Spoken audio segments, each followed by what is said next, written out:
Viewers, for days we've been building up to this moment. In a few hours, one of the most consequential election results will be announced. For the NDA, it is an opportunity to build on the momentum it had gained after a rather shock Lok Sabha result. The NDA, as the governing alliance, needs to project conviction, which comes from a sense of confidence that the public believes in its message and its leadership. A victory, therefore, in the second largest electoral battlefield and in the Hindi heartland will give the NDA added conviction to push through with some critical political and economic reforms that can spur Bharat on to greater things. The legislative agenda for the upcoming winter session, as you all know, is heavy and potentially transformative. But the result, to be honest, will hold the most consequence. And take it from me, viewers, in writing. For the India bloc. In Maharashtra, since the last 2 days, the MVA has begun to temper its expectations. The reason is an unexpected turnout twist that many pollsters and analysts feel had given the NDA an edge. The debate is now only about how much of an edge. Here are some numbers, viewers, and these numbers are astounding in themselves. More male voters have turned out by almost, viewers, 4%. That's a huge jump. Female voters, an even bigger jump, almost 6%, viewers. In Vidarbha, where the election went against the BJP and the NDA in the Lok Sabha, there has been a jump of almost 4%, viewers, a little more than 4%. In Marathwada, another area where the BJP and the NDA underperformed in the Lok Sabha elections. In just 5 months, there has been almost a 5% bump. In turnout, we are talking turnout, viewers, here. In Konkan, very significant belt. 63% back then, 67%, 67.5% almost in this election, assembly election. We're comparing assembly to assembly in any case, viewers. In Thane 2019, in the Mumbai-Thane belt, another 30-odd seats, 63%. And this, viewers, is the only place where the numbers have actually come down. But not in some VIP constituencies. And that's where we're going to focus also now. Worli, for example, Aditya Thackeray versus Milind Deora versus Sandeep Deshpande, perhaps the definitive battle of this election. Even here, viewers, even here in Worli, in Mumbai proper, the jump is almost 8%, viewers, in turnout from last time. Baramati sees Ajit Pawar versus Yogendra Pawar, the clash of the Pawars, viewers. Here also a bump up. Vandre East, Zishan Siddiqui in the news because of his father's assassination. And Varun Sardesai. Here also, viewers, a jump. Nagpur Southwest, Devendra Fadnavis against Praful Godhade. Again, a jump of almost 4.5%. Many other constituencies, Eknath Shinde's constituency has seen a jump of 10% almost. Those are the numbers. Sakoli, Nana Patole, who is the Congress's helmsman in the state. Even here, there's been a little bit of an increase. What we're trying to get at, viewers, is that decrease rather, which could mean many things. But viewers, when an election is showing this larger gain, then viewers, you have to ask yourself that maybe something has changed. And perhaps realizing that the turnout bump might in fact mean that the NDA voter that didn't come out during the Lok Sabha election has decided to be counted. The India bloc has begun to book resorts. Yes, book resorts and hold meetings with independents. Both show signs that it might not be doing as well as it expected to do. After all, viewers, if you're winning, your MLAs are not foolish enough to cross over, are they? And jeopardize their chances of being in power. That's what it really comes down to for these politicians. So if you're booking resorts, that means you're going to be a bit shy, you're open to poaching, maybe the election outcome is a bit open, and therefore you're not sensing at least your own victory. A poor showing by the India bloc could in fact put a question mark over its survival.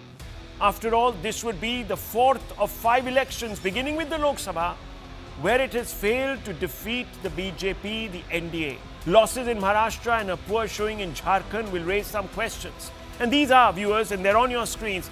Can India hold together if 4 of its key constituents suffer setbacks? Does the Congress have the most staked on the outcome? Will India allies seek to decouple from the Congress if it ends up on the losing side? They might see it as a liability. In Haryana, it certainly was. In Jammu, the National Conference doesn't want to share power with their ally now. Can Rahul rally opposition effectively as LOP when acceptability of his own message is in question?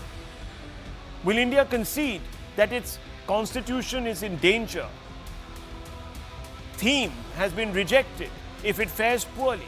And will the losses in states weaken India's authority to oppose key reforms?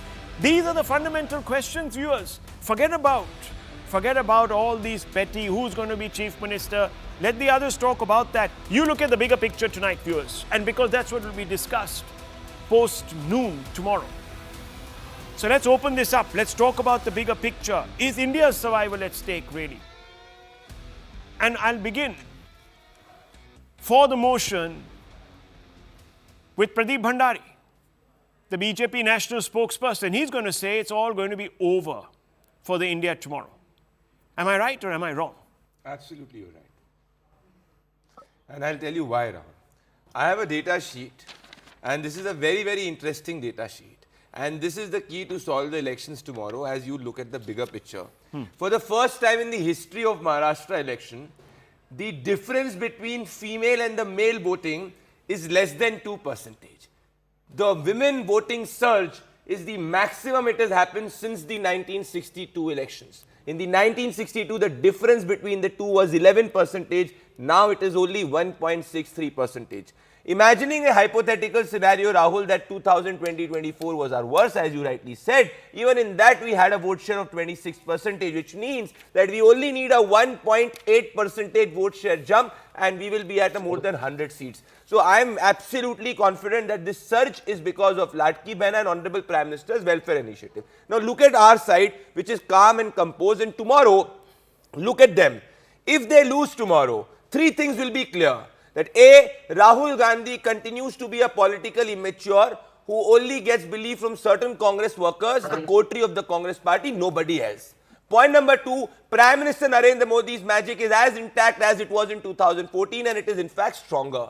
Point number 3, India alliance was always an inorganic alliance which was propped up by people in the Lutyens Delhi for some time, I don't know why, which completely was a damn squid in Haryana, and it will further turn out to be a damn squid in the elections of Maharashtra and in the elections of Jharkhand. What is the larger picture, Rahul? The larger picture also is that we have an ability to immediately self-correct and course-correct. Because as the majority of the individuals had righted us off despite coming historically for the 3rd time after the Lok Sabha elections because of Lutyens Delhi, we corrected ourselves in Haryana and we will correct ourselves in Maharashtra. That is a sign of a winning team which always stays together, which has its ear on the ground, is improving and is focused on development. Okay, let me bring in Pranay Ajmera. Pranay Ajmera, over to you. And I'm going to ask you this question.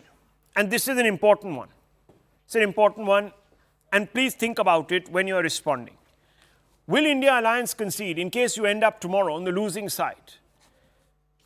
Will you concede that your constitution is in danger message that is pushed and pushed and pushed by Rahul Gandhi has been rejected? Simple question to you, sir. See, Rahul, this notion of constitution is in danger was not pushed by us. But it was brought into light of the voters that BJP might plan something like that. We did not start talking about these things. Who was the first person about talking about changing the constitution? It was some Lallu Singh from Ayodhya who lost the Ayodhya seat. He was the first person who spoke about this. Then there was some Hegde from the Karnataka state who spoke something like that. It was the BJP leaders who started saying that when the Lok Sabha elections was going to happen. And that is what we informed the voters about it. Voters had a notion that BJP might dare to do something like that because they have never believed in the concept of constitution. what BJP believes is breaking the government in unconstitutional ways and Okay. forming the new one in unconstitutional ways. Okay. And those who have never believed in the concept of constitution, in the sacred constitution, how can we expect them to maintain it, to keep it intact? Mr. They Ajmera, have can I always- ask you a question? Can I ask you a simple question? Definitely, I'm here. You're Yes, sir. talking about breaking political parties, breaking alliances, breaking constitutional norms. Which political party has sacked the most elected state governments, number one? Did Sharad Pawar not break the Congress to establish himself, number two? Didn't he also sit in a room with his own nephew and plot the overthrow of the 2019 mandate by his own admission? He sat in Mr. Adani's home. Did he not, sir? What was he doing there? Hobnobbing with Mr. Fadnavis. What exactly was that? Rahul, I have to answer this question. Of please. course, it's great you answer your question. You have this question. Now let me answer you very clearly about it. Rahul, Maharashtra has a wonderful political culture. Oh, wow. Here, listen, allow me to complete, please, sir. No, please. Here, one party leader doesn't hate the another leader, but we just have opposition in terms of ideology. They're not our enemies. Okay. And that has always been the culture of Maharashtra before 2019. So much so, what sir. Happened in, So much so, what the happened in Bonhomi. 2019 Okay, Mr. is Ajmera, the but listen to BJP me. 2. Listen to me, Mr. Ajmera. Come on. Are we today Now, fooling, just 10 you, seconds. one second. Are you fooling the voters here? They all know what happened. They voted for the Shiv Sena, the United Shiv Sena. They voted for the BJP. Yes, there was a bit of a tussle between the two. The Shiv Sena decided that, look, Uddhav suddenly broke with family tradition to say, I want the Chief Minister's chair. Maybe the BJP had a problem. But guess who drafts in this whole big Bonhomi kind of situation to say, no, I'm there. Main hoon na, is Sharad Pawar ji with his nephew, who then goes and forms the government overnight under secrecy. Everyone wakes up to the news. We all scramble to the office only for that government to go. And then Sharad Pawar orchestrates another coup. Come on, sir. Ajmera Saab, at least be honest. Did he not break the I will Congress be party? honest. Did he not break I the will Congress be- party? Did the Congress party not sack elected governments? So let's be a little careful about what we say and who we say. And See, doesn't we Rahul cannot Gandhi roam change around the with the past, constitution? Rahul, Yeah. we cannot change the past, but you have taken me to 2019. I'll take you to 2014. Even in 2014, BJP was the largest party and they were supposed to form the government. That time also Shiv Sena was not supporting them. It was the NCP, the combined NCP, who took a stand to support the government externally. We Well, did not become the part of the Rahul, government because of the I reason. believe- Because of the reason. Okay. I did not interrupt. I did not interrupt. Okay, finish your Because of the reason that Pawar side did not want the government to fall or for some political instability in the state soon after the elections were held. Same No, happened in so 2019. you know what Mr. Ajmera said? It was the ND alliance that No. was not forming the government, and Right. that's why we took some stand. Okay, but I'll just want to say Let me one tell thing you. before I hand it to you to respond. Mr. Ajmera, you said that you only differ with somebody on ideology.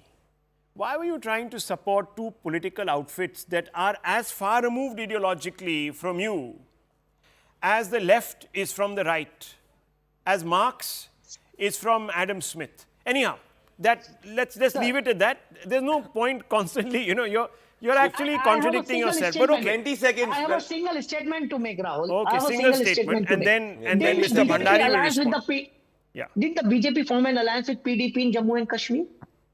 The answer is yes. Yeah, so that was opportunism, right? So you Oh, agree that that's Sharad not Pawar is as opportunism. opportunistic. That's not He opportunism. doesn't care We about have a common- he doesn't we care have a about common he doesn't meaning care of about program. any norms, We not have even come ideological together norms. to safeguard the basic So principles you're of admitting- Constitution, so which you're was admitting- being broken again and again Viewers- by the BJP. Viewers, imagine the NCP sharing power with Uddhav Thackeray, whose father and who himself lauds a person that Rahul Gandhi and Sharad Pawar loathe, Veer Savarkar. Now just imagine, viewers, that's not opportunism. That is friendship. That is interest of Maharashtra. Anyhow, now just one second. Let Mr. Bhandari come in. 10 seconds. Yeah. Rahul, I think you need to understand, in fact, the viewers need to understand that a man like Sharad Pawar, who left the Congress party in 1978, rejoined the Congress party in 1986 and left the Congress party in 1999 has no validity to speak about ethics and morals. And I think you are overestimating Mr. Sharad Pawar also, because his party has never ever able to get even 100 seats in Maharashtra elections. Please tell me, he's been in the active politics and I have huge respect for that for the last 40 years. When has NCP as a party got 100 seats? Not even once. When has the NCP in the last 20 years even got 70 seats? Not even once. Rahul, So Mr. Sharad Pawar and the Rahul, NCP should has not talk always been a about part of morals Raj is in my Maharashtra. request. We have always contested elections with the Congress party. No, so And that you've is why there never are some been, you've things- never been Okay, able let to me get come in. people to its party. Let And me you come never in. a number one party. Let me When come. did you win more thrived than on 100 political seats when you were instability, on and you have issues with the BJP because Okay, we but get let me political just come stability. in. Let me come in. It's not as if the BJP, look, viewers, this is not a competition about who is the holiest. Let me tell you, Maharashtra is not a competition about who is the holiest. The BJP is also compromised. It has taken in corrupt people. Let's be all honest about this, viewers. This is about they have a establishing. washing One second, Pranay Sahab. I'm being very balanced here. I'm not giving anyone reason to think that I am taking one position or the other. I'm only posing a question. It's a bit of a provocative question. I concede that, but it's a question that must be asked. And I want to bring in Dr. Suman C. Raman. Look, viewers, let me be honest. This election really is about power play. It may end up being about power play. I don't know about that, but it's about power play. It's about the NDA that is feeling that it was dented or denied unfairly because of some sort of propaganda campaign against it, lost out in forming an overwhelming majority. So it wants to re-establish its credentials, its electoral credentials. It's done it in Haryana against all odds. It did it in Jammu against the Congress. It lost out in the valley. Fair enough. Here in Jharkhand and in Maharashtra, it could try and cement what it believes is the momentum it is gaining. Now, viewers, it will do anything to ensure that it is going to exude a certain degree of invincibility. That's what this is about, viewers. And on the other side, equally, Rahul Gandhi is wanting to establish himself as the man who is going to replace Modi. Since ages. Well, whatever, that's fine. He's trying to establish himself. He said that the Congress has actually won the last election because it's doubled its numbers. Now, viewers, the maths may not add up and all of that. You might fault him, but he is showing he has the audacity to make claims. And Dr. Raman, given that Rahul Gandhi is now the LOP, and I have to ask you this, can he really rally the opposition if he ends up losing both these states, where the Congress is in power in one, with JMM, and is trying to wrest the advantage on the back of what it claims is a message built around the Constitution. Now, I want to ask you, how can Rahul rally this opposition effectively as LOP when the acceptability of his own message will have been in doubt, will have been in question? No, first of all, Rahul, I would suggest we wait for another 24 hours because I don't even believe that in 24 hours. Dr. Raman, I am not saying I have the result. 24 hours may not give us. No, but the way we are talking is if Rahul loses, you're not asking the question, what will happen to the credibility of the Prime Minister if he loses Maharashtra? Why is that not a question? Why should it always I'll have tell to you be why. about the I'll tell opposition? you. I'll tell you No, why. 1 minute. No, I'll tell you why. 1 minute. I'll tell you why. No, it's very important. Already Since you asked that down, question. Come down from 303 to 240. You don't have an independent majority. You're only in power because of the allies and the NDA. So the Congress the Congress is going to be powered on its own. When was the last time Congress never party said got it will 240 get 400 seats? seats. Mr. Raman, Congress when was never the last said time it will Congress get party 400 got seats. 240 seats? When was the last time Pradeep, Congress you party said could get a full 400. majority government? When was the last time the Congress Pradeep, party could repeat 3 successive governments? Pradeep, Not even once in the last You 50 said years. 400. You said 400 par. So Arre, what? so we are So obviously what? will have high This is a targets. democracy. Hang on, this is a democracy. Yeah. One second, but Dr. Raman, please answer the question I'm asking you. Let me There answer the is a question. Let me complete. likelihood. There is a likelihood on the back of momentum. Even the allies of the Congress urged it after the Haryana election and the Jammu debacle to take a step back and said, please don't get carried away. Yes, there was momentum after the Lok Sabha result, but don't get carried away. Get back onto your feet. Share a little more with us. Don't think that you are the principal pole on the other side to take on the BJP. You're not quite there. You know this, Dr. Raman. That was the advice that was given. Now, I'm asking you, if despite all that advice, despite the Congress contesting 101 or 2 seats in Maharashtra and in Jharkhand also getting what it asked for willy-nilly, if it ends up losing both states, one where it is a challenger, one where it is the incumbent, would this not reflect on Rahul Gandhi in some way, or am I delusional? No, there are two issues. First of all, in Maharashtra, it depends on the Congress's performance versus the performance of its allies. If they indeed do end up without a majority. Right. But by the way, I want to come back to one No, point. please answer the question. Answer the question. I'm asking you, part. as an objective analyst, as an objective analyst, Dr. Raman, as an objective analyst who knows his political onions, I'm asking you, 2 losses after Haryana and the Jammu debacle, where the NC expected the Congress to do something and dent the BJP. I'm just asking you, would it not be a reflection on Rahul Gandhi, or should we just not even ask that question because it hurts some people's sensitivities? No. Any electoral defeat reflects on the leadership of the party that is losing the election. That is a no-brainer. But the point, I'm not finished. Last point. No, please go ahead. This bit about the resorts and that seeming to indicate nervousness. When you don't have resources, you're fighting an unequal battle against, the somebody who is all powerful. Right. Naturally, you want to take precautions. Unequal battle. Rahul, mark my words. Unequal battle. In case, let me tell you, in case, and I know that all the opinion polls are saying one thing, but in case the Mahayuti falls short by 10 or 20 or even 30 seats, mark my words, they will form the government. Of course they will, because I'll tell you why. Because the independence, because if that happens, if those numbers hold that you are saying someone is going to gain, and that will be the independence. The independence can go any which way, viewers. It doesn't matter. But let me tell you one thing. You talk about unequal battlefields and how they actually go against somebody. Look at Trump, viewers. Look at Trump. And I want to bring in Kamru Chaudhary. Trump had the DOG against him. He has the deep state against him. He had resources against him. He had the intelligentsia against him. He had the media against him, viewers. And he had international powers that were arrayed against him. And he won. And he won. And he won, viewers. So if your message is strong, if people buy it, they think you're credible, they'll elect you. Now, you can quibble with that logic, whether they made the right choice, that's immaterial. But if your message is strong, it's on the point, it's making sense, people elect you. And Kamru Chaudhary, therefore I have to ask. They will blame the election commission. Yes, so let me ask you. And this is an important question once again. And I ask simple and straightforward questions. I don't make jalebis. I want to ask you, will India concede that Rahul Gandhi's Congress party is a liability? And will the alliance therefore begin to have second thoughts, Mr. Kamru Chaudhary, if Rahul Gandhi, the key campaigner, who came out with the straightforward message, doesn't deliver? Yes or no, Kamru Chaudhary? No, it's not a yes or no question. I believe you'll give me my time to reply to your question. You see, the entire premise of your debate tonight is the increase in the voter turnout in 2024 compared to 2019.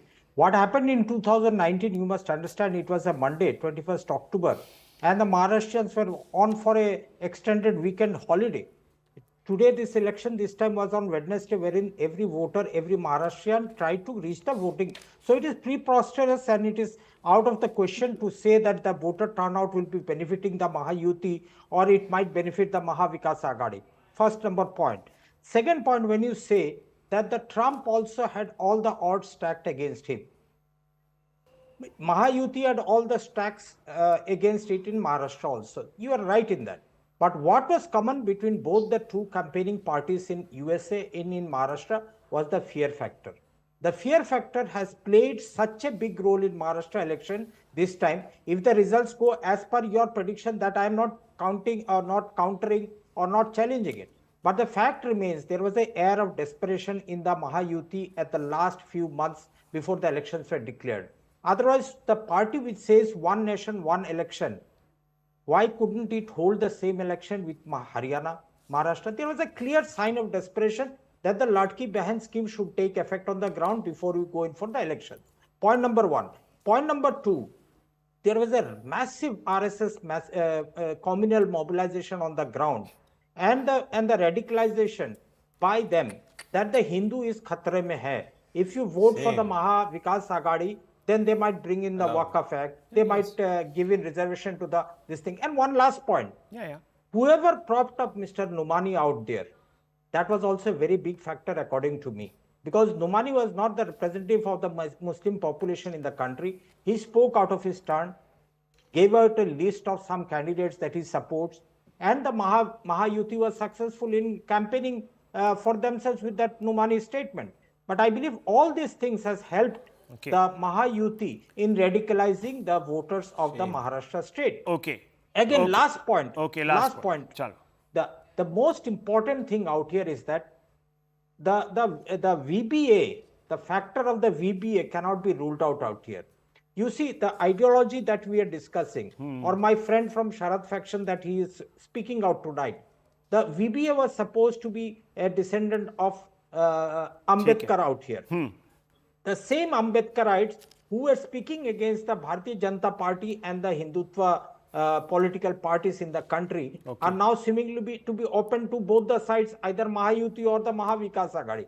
So ideological battle, I believe it's just a wish, and it's a what you call this, the vote who is fair enough. More interested I understand. in the government. I think Kamruji, you should open your YouTube channel. You'll have great insight because you have covered 5 bases: ideological, the psephological, the psychological, the socio-political. All of that has been covered. But the answer to my question, I haven't got, viewers. The answer was very straightforward. Kamruji, even you're laughing. You know, you have today... They're experts in jalebis. You have today taken me into a maze. You have given us the whole history, geography, psychology, sociology, psephology, everything. Fine, good. No, I respect you. This to condense it all intellectually into these 5 pillars is brilliant work. You have a career to take on, whoever else it is on YouTube, but I just want to make a point. I want to make a point. I asked a question, viewers, simple question.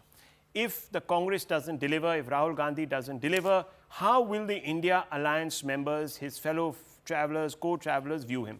Didn't get that answer, viewers. At least Dr. Raman conceded that it would be a bit of a blow to whoever loses. So, Pradeep Bhandari, let me ask you here. Please. Let's flip the coin. Yes. If you lose both states, what does this tell you about the strengths and the weaknesses of the NDA? Hypothetically imagining, Rahul, that if 1% probability that happens, we believe we'll go back to the ground, we'll see where our message failed, we'll go to the voters, we'll ask, we'll introspect like we do after every election. Whether we win an election or lose an election, the introspection and process of improvement is always there. It's not that out of 10 elections, Rahul, we lose. No, so are you saying that all your allies will not begin to second guess you, that is the BJP, or the decisions that you're making? Absolutely they will not call for call corrections. They will fall in line and say, let's go back to the drawing board. Is that what you're saying? We will all, it's a larger parivar, we'll all come together, and I'll explain it in 10 seconds. In 2018, Madhya Pradesh, Rajasthan, Chhattisgarh, all 3 assembly elections, we did not get favorable results. I remember 90% people in the media belonging to Lutyens Delhi started to write us off for 2019. I was traveling on the ground that time with 400 Lok Sabha constituencies, and everybody in the next 6 months flipped and gave Prime Minister Narendra Modi more than 300. Nobody till the results had come believed in it. So the voters are very wise. Please be assured, till 2029 and further, it is Prime Minister Narendra Modi. But yes, I will tell you, I am not hubris like they are, that if we do not, if the result is not favorable, we will go on the ground and improve. But 10 seconds on communal politics and radicalization. It's shameful that Kamru Jaman Chaudhary has called Dalits who have not voted for them as radical. He's called tribals who's not voted for the Congress party is radical because he only believes in vote jihad of Sajjad Numani, which is pure communal politics, which was supported by Nana Patole. This is why I say that they are modern jinnahs. They believe in direct action day. They believe in Pakistan's constitution, not Indian constitution. Shame on you, Kamru, that you call the Dalits who did not vote for you as radicals. Okay, gentlemen. Shame on. No, I concede. He's calling voters who do not vote for him as radicals. How can voters be radicals? Calm down. Are we living in Pakistan or India? Calm down, gentlemen, calm down. Let's not get you abuse us, but not the voters. Let's not get worked up. In about 8 hours, 33 minutes, counting will start. But Kamru Chaudhary, you wanted to make a point. Make your point, please. Basically, Rahul, you see that he is getting so agitated because the simple reason we asked him what is your basics, and after 400 Nara to 240, what did the BJP and RSS do? They went back to the basics because prior to the 404 call, That's a debatable point. Actually, one second, Mr. Chaudhary, that's a debatable point. Now, hang on. The BJP did not expect. One second, I just want to make one thing clear, viewers. The BJP did not expect the Ulema board to leap out and make 14 demands. They didn't expect Nana Patole to write to the Ulema board. It hasn't been denied by anybody, viewers. They didn't expect Supriya Sule to come out and say that we've all agreed on implementing a Muslim quota.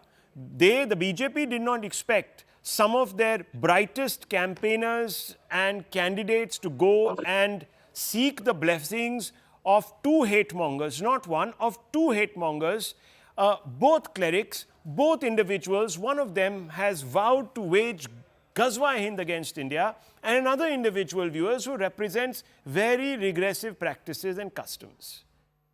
This was not the doing of the BJP.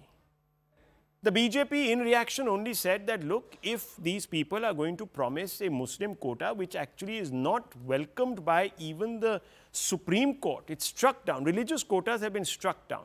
They can only be people from denominations if they are declared, various segments of that population, if they are declared OBC, can get a quota. The whole community can't get, because that defeats the rationale of us being a secular republic, viewers. So none of this was anticipated by anybody. It might have been anticipated by the India bloc. And that's what I'm saying, viewers. This is where the problem is. There are two messages here.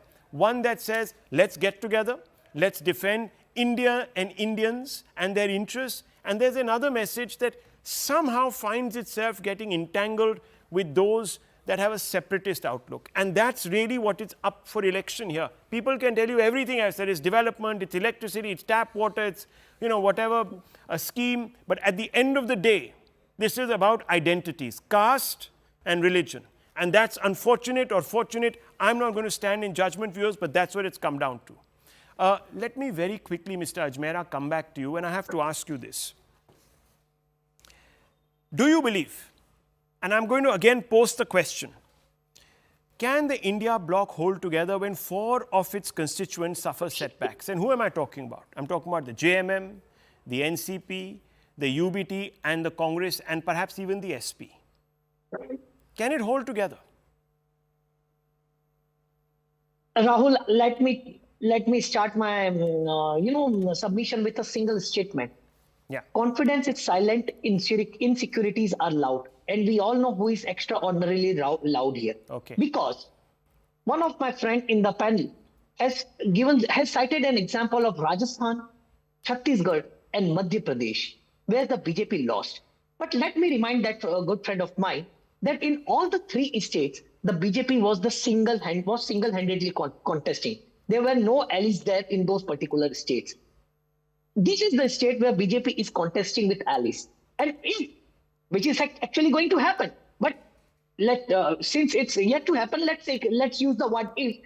If BJP loses tomorrow, will they hold together? Why is it not a question for? Look, it's an open question, viewers. I take all questions. It's an open question. It's an open question. Going to resort, Rahul? It's an open question. Look, viewers, one second. Take a deep breath. Take a deep breath. One second, please.